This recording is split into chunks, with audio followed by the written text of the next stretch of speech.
Well, we've got a bunch of folks coming in right now. We are on the eve of the California Democratic Convention weekend in San Francisco, here in Northern California. About 3,000 plus delegates will convene, and then thousands of others, a lot in the press. And, top of mind, of course, is going to be, the president putting troops in the streets, ICE agents chasing our friends and neighbors through the fields and factories where they work, the president focusing, entirely zero of his time on lowering costs, but adding a lot of wars to the maps. And, California flexed a little bit just a couple months ago by adding 5 seats to take away or match what Texas had done with its rigged districting. But I think the best person to talk to who's been like in the fight and hopefully can fire up Californians, because he's been unbreakable, is Don Lemon. So Don, I just wanted to have you on, talk to some of the convention goers as they're getting ready for this upcoming weekend of events and nominations. And just first, how are you doing, man? I'm doing great. Thank you, first of all, the Congressman, for having me on. I always enjoy the opportunity to be able to speak to you and to speak to, the people of America. So thank you for having me on. I'm doing okay. People ask, and sometimes I say, I don't know. It's moment to moment. I feel that I'm going to prevail, considering, I think you're asking me that, considering being detained in Los Angeles. Yeah. There are moments when I'm okay, and there are moments when I'm, when I sit and think about it, and it's like, our government, the Department of Justice, arrested me for doing my job. And then, for that moment when I think about it, I'm not okay, Is he going to stop you in anything that you do next? No. I mean, look, these are very serious charges. And so I take them as such. Obviously, I think I'm well represented legally, but no, it's not going to stop me, because I believe, Eric, as you know, very staunchly in the First Amendment, and I believe in the freedom of the press, and everything that I have done as it relates to, professionally in my reporting has been underpinned by the freedom of the press, the First Amendment. And what I did in Minnesota, same thing. I went in as a journalist. I went there to do work as a journalist. I entered the place where the protesters were protesting to be a journalist, to chronicle it. And I went on about my business of doing journalism and did it throughout the day, and as I have been doing every day ever since. And so, no, it's not going to stop me. It's not going to silence me at all. If anything, it makes me recommit to being an even better journalist. I talked to some of my colleagues last week who have been targeted by the president, some of them who the president tried to indict, and the grand jury came back, said not just no, hell no, 0 votes for it. But we were talking about, when you're a target of the president and they threaten investigations, and I've got one, Adam Schiff has one, Tish James, Lisa Cook, have this, mortgage nonsense that they're throwing our way. Can you just tell our listeners what it does to you just mentally when you're thinking about, like, is the FBI going to meet me outside my house? Like, well, am I going to lose my devices? What does this mean for my friends and family? Because it's something that, unless you are thinking about it because it's a real threat, you don't understand how it affects all the other shit you have to do a good job in your profession. Well, I mean, first of all, I think the easiest and the number one answer is that the fact that someone can take your freedom for doing your job, right? And just for doing what is right and not illegal. So that's unnerving. But also, as I said when I was on Kimmel, and as my attorney has pointed out, that they started banding my name about, and he got in touch with the Justice Department saying, hey, look, if this is real, then why don't we do this the right way? And he can self-report, turn himself in, and we can handle this stuff. Never received a word back from them. I don't believe that he's even heard from them regarding that, to this day. And so, and that's the whole point, is that you don't know what length they will go to in order to make you uncomfortable, to embarrass you, and to take your freedom, and to make sure that you're locked up if they can do it for as long as they can. Now, as you know, Eric, if you've and anybody who's read, they had three different tries and failed at all three. And so then they went to a grand jury. And as my attorney has pointed out in the last court proceeding, is that it has been very unusual the tactics that they are taking. So he wants to see the grand jury testimony because he believes that they may have misrepresented themselves in the court their presentation to the grand jury. So they had three different tries. A magistrate judge, the judge wouldn't rule on it, and then an appeals court said no. And then they went to the grand jury, which is sealed, and you don't know what they said secretly. And if you read the indictment, you're like, and you look at the video, it doesn't match. So it's frightening. And to think that your government can come up with mistruths or misrepresentations in order to punish you, and which means to take your freedom and to ultimately try to have you locked up for a long time, it is unnerving and it can mess with you mentally. What do you think, and what do you expect of Congress to make sure this never happens again? Like what does Congress do to protect journalists so you're the last guy, not just, the first one that this happens to?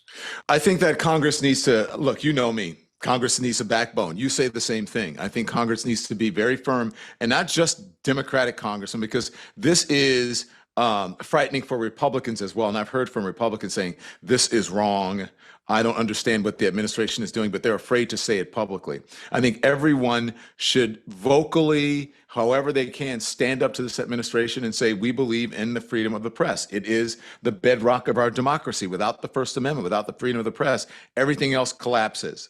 Because then our government is free to act and say and do whatever it wants without anyone checking them, right? Without having the press hold them to account, the powerful accountable. So I think that and whatever you can do legally, whatever you can do, maybe there's some sort of resolution, maybe there's something that you can do. You can put pressure on the administration to drop the charges. You can, there are numerous things that you would know better than I, but I think that this is much bigger, Eric, than Don Lemon. Yeah.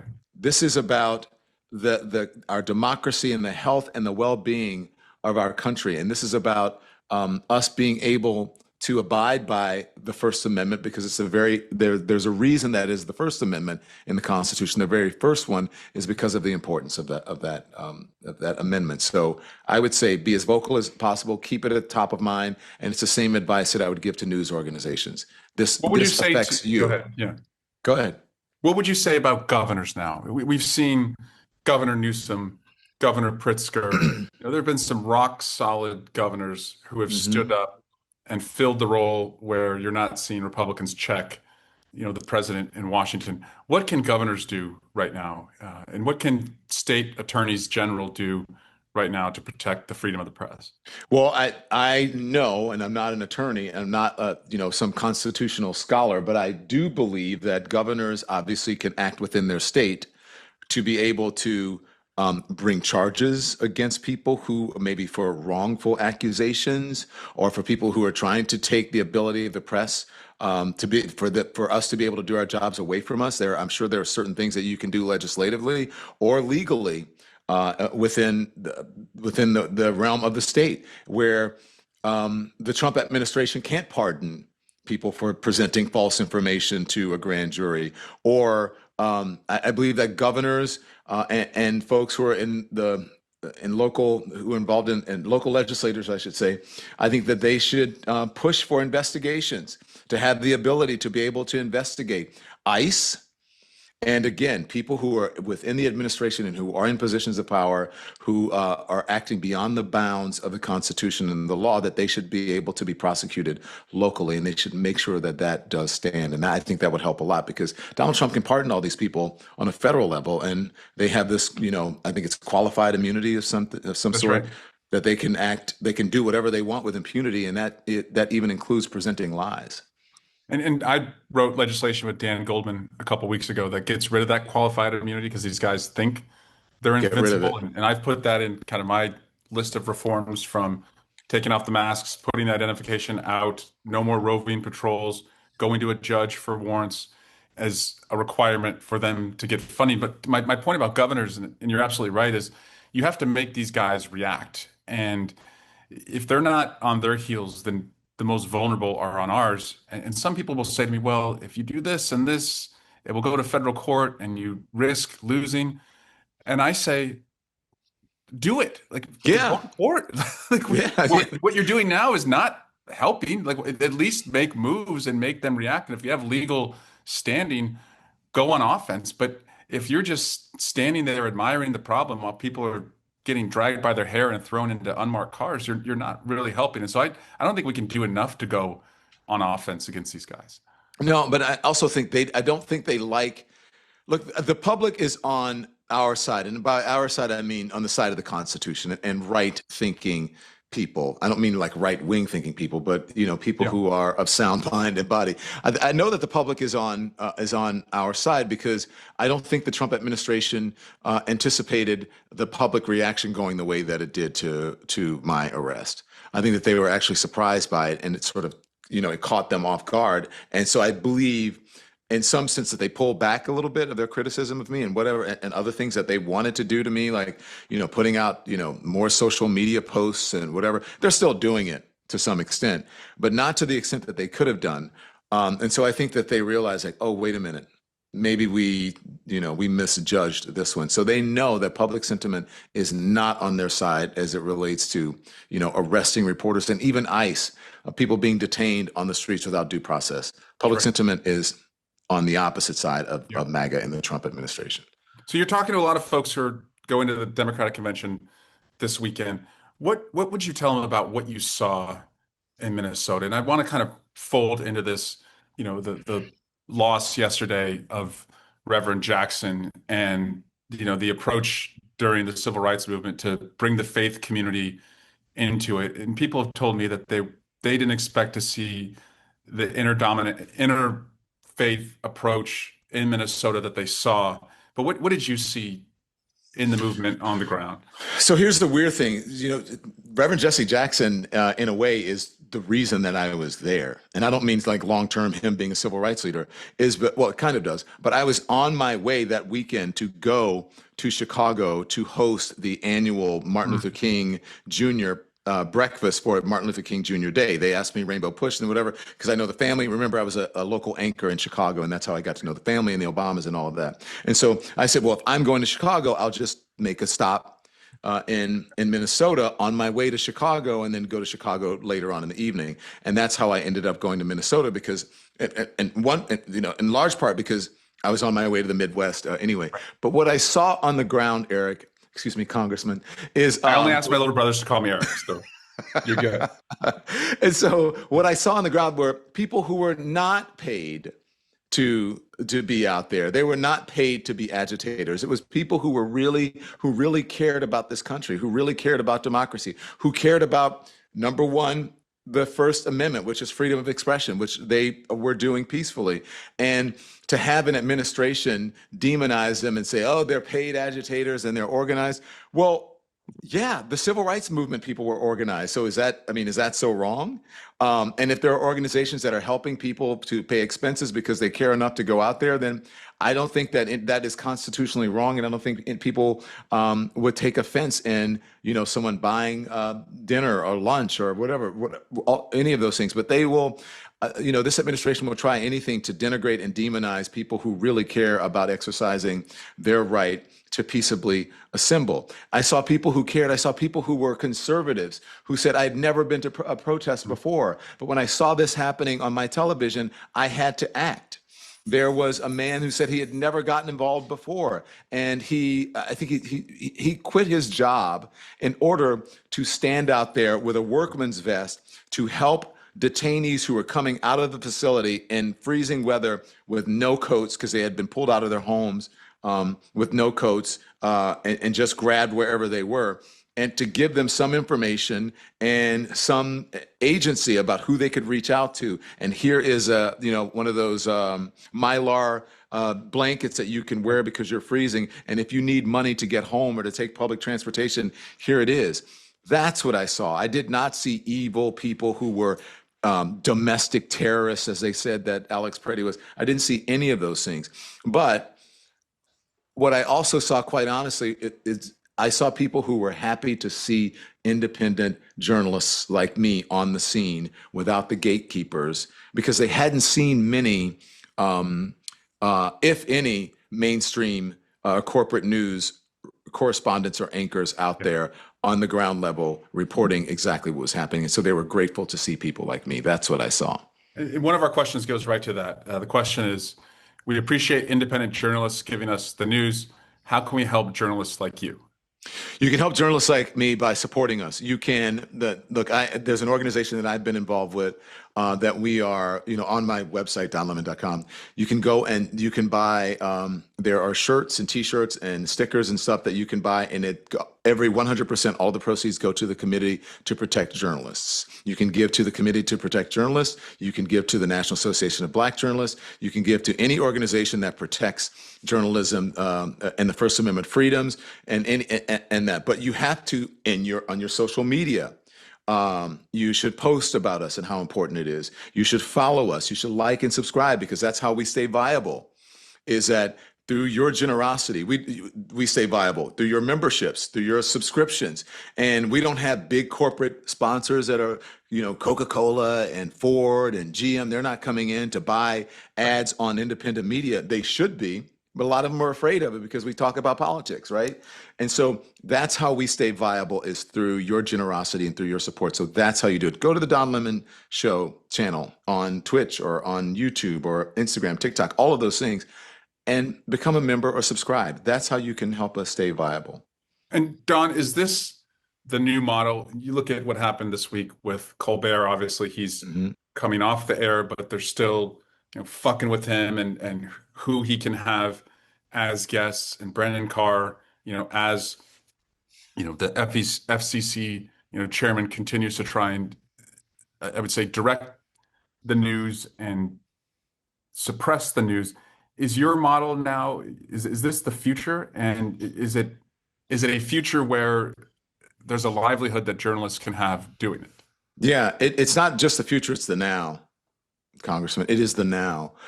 Because, and look, it's not because I think that we've done such a great job. I do think we've done a great job, but it's not so much, I'm not going to pat ourselves on the back and say, oh, independent journalists or media, we're the best and that's why we're doing so well. We're doing well in large part because of many of the failures of corporate media, and because people are tired of hearing the false equivalence on cable panels and people yelling at each other and nothing gets accomplished. And they understand that many of the journalists or the news organizations are being controlled in large part by the gatekeepers, by the corporate ownership. And they don't want their corporate ownership, case in point, like on the Stephen Colbert show, saying, you can't have James Tallarico on, or you can't have this guest on. And that happens, I think, far too often without the transparency of a Stephen Colbert actually talking about it. So that's why I think independent journalists are doing well. And I think corporate media, as you know, you've gone on cable news, you've gone on broadcast news. I'm a little shy, but I try. Yeah, but it's a dwindling model now. And I just don't think the transparency is there. So that's what, that's the moment that we're in. It would be great. And I'm not talking about the journalists. The journalists are in a tough position because they're doing the best that they can under the circumstances that they're in without the bosses. Because look, if you work for a large company like CBS or like CNN, and they're trying to move the network to the right, you do whatever you can to stay viable in that system. But it's really the gatekeepers, I think, that's really harming journalism. Yep. So let me ask, I'm going to let you go so you can get back out to holding the administration accountable and covering the news. There's a lot to lose heart about after watching what happened to you and what's happened to other critics of the president. But what gives you hope? You came out of the courthouse and you went right back on offense. You didn't go under the bed. You continue to show up and cover the news wherever it is and whoever it means you have to cover. What gives you hope that there is a way through this? Wow, I don't want to sound selfish or self-promoting, but I mean, look, I give myself hope because, I am a fighter, and I've always said you have to be willing to sacrifice something. And I feel good that at least in this moment, for now, that I'm living up to that motto when I tell people you have to sacrifice something. But What gives me hope are people like you who understand and who have reached out and supported me, and Georgia Ford, who's the other journalist, have supported us because we were doing our jobs, and all of the other journalists and people around the country, not just around the country, but around the world. That gives me hope. But I hope that it is, and I believe that it has been, in a sense, that it is an example to my colleagues and to others that you don't bend the knee to a bully. You stand up, you fight back, you punch them in the nose, metaphorically. And if you have the means, if you have the agency, you do it in court. Yep. So that they cannot take your freedom away and they cannot change our Constitution and our way of living and our democracy, our republic, just because they don't like someone doing their job and exposing whatever it is that they are doing. That's right. If you're not helpless, don't act helpless, right? That's Right. nice. Like you and I are privileged that we can actually do something about this. And the worst feeling in the world is to be helpless. You and I aren't helpless. Other folks in journalism aren't helpless. My colleagues, sure as shit, are not helpless. And so there's a lot more we all could do. Don Lemon, I'm so happy to see you. And I really enjoy just turning the tables here and asking some questions of you. You're good. You're good. Can I say something to you? When Yeah. you go out and you do interviews and you talk about these things, talk about this story. And you don't have to say Don Lemon. You can just say what they're doing to however it is you want to frame it. But this is really, really important. If they can tell you what you can and cannot cover, what protests you can and cannot cover, a report on, or if they can tell you, like at the Pentagon, what you can print and what you can put out, but you have to sign a letter, then we've lost the plot. Okay. And so I think this has bigger ramifications than people realize. But so you keep up the great work, and thank you for having me on. And good luck at the convention. Have a good time, everybody. Thank you. All right. I'm all in. You're all in. I'll see you out there. Thank you. Don. Thanks so much for watching, everybody. Your support means the world to us. Don't forget to hit that like button and subscribe so you never miss a show. We're live every weekday at 10 a.m. and 5 p.m. Eastern Time with new clips dropping at 2 p. and 8 p. And if you want even more Don Lemon Show content, join the Lemon community. Members get exclusive posts, behind-the-scenes videos, and live chats just for you. So hit the join button or visit our channel page to sign up. Thanks again for all your love and your support, and I'll see you next time.